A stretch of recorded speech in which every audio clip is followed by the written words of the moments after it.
इस ट्यूटोरियल का नाम हुआ आपको portal to GSTR two B unreconciled voucher import. मतलब कहने का क्या मतलब है कि जो आपका पोर्टल से जो डाटा आता है, आजकल टैली में ऑनलाइन आता है, वो डेटा को आप टैली के अंदर डायरेक्ट टैली से ही इंपोर्ट कर सकते हैं। कोई एक्सेल फाइल का जरूरत नहीं पड़ेगा इसके अंदर।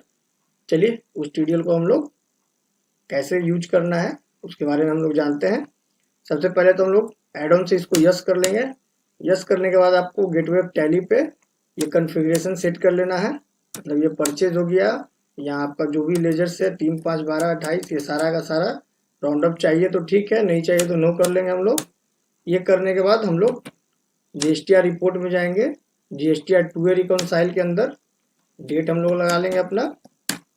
अब आप यहाँ देखिएगा हमारा एक भी वाउचर इंपोर्ट नहीं है, ये पोर्टल से आया जो हमारा 27 वाउचर B2B इनवॉइसेस का है। ठीक है, इसको खोलना है। अब यहाँ जो भी पार्टी है इस पे इसके वाउचर्स के अंदर आना है। यहाँ आने के बाद देखिएगा ऊपर में आपको पोर्टल वाउचर इंपोर्ट का ऑप्शन मिल जाएगा। जब इसको क्लिक कीजिएगा, नीचे आपको मैसेज आ जाएगा क्रिएट ए वाउचर पार्टी का नाम।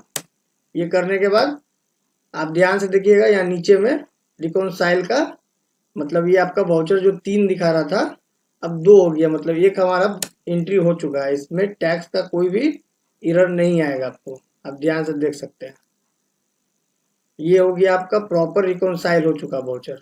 मान लीजिए दूसरा वाउचर को हम लोग खोलेंगे, इंपोर्ट करेंगे, देखिए इंपोर्ट हो चुका है ये आपका।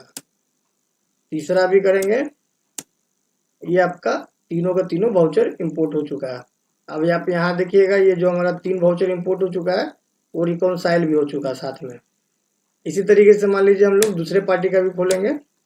इस पार्टी में हमने वाउचर क्रिएट किया, देखिए ये आपका रिकॉन्साइल के अंदर में आ गया, टैक्स में कोई एरर नहीं आएगा, सीधा रिकॉन्साइल हो गया ये आपका। इसी तरीके से एक और हमने किया, ये भी आपका परचेज में चढ़ गया एंट्री। इस ट्यूटोरियल का यही काम है, जो भी आपका पोर्टल से डाटा होगा या आपके से मिसमैच हो गया होगा तो आप डायरेक्ट पोर्टल के डाटा के थ्रू ही इसको डायरेक्ट चढ़ा सकते हैं टैली के अंदर। कोई एक्सेल का इसके अंदर जरूरत नहीं पड़ेगा आपको। इस ट्यूटोरियल को बाय नाउ करना होगा तो आपको इस वीडियो के डिस्क्रिप्शन बॉक्स में लिंक मिल जाएगा, आप वहां से बाय नाउ कर सकते हैं, या तो हमारा नंबर चल रहा है आप कॉल मैसेज करके भी इसको बाय नाउ कर सकते हैं। Thank you.